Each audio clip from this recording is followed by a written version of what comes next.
To smooth slow motion in CapCut, start by importing your video into the application. Once your video is uploaded, select the clip you want to edit and apply slow motion.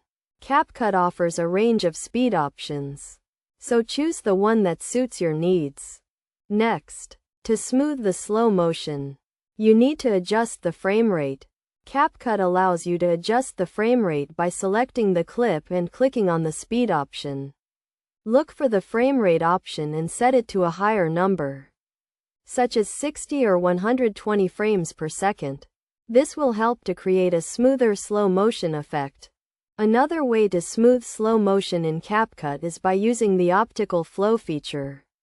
Optical flow is a technique that helps to create a more natural and smooth motion by filling in missing frames. To use optical flow in CapCut, select the clip and click on the speed option. Then enable the optical flow feature. In addition to adjusting the frame rate and using optical flow, you can also use the curve editor to fine-tune the slow motion effect.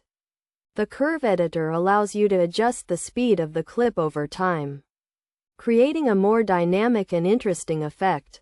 To access the curve editor, select the clip and click on the speed option. Then select the curve editor.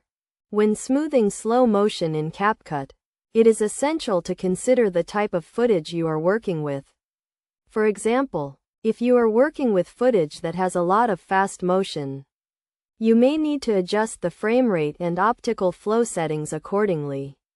It is also important to preview your footage regularly to ensure that the slow motion effect is smooth and natural looking. By following these steps and adjusting the frame rate, using optical flow, and fine-tuning the slow motion effect with the curve editor, you can create smooth and professional-looking slow motion effects in CapCut. Remember to experiment with different settings and techniques to find the one that works best for your footage.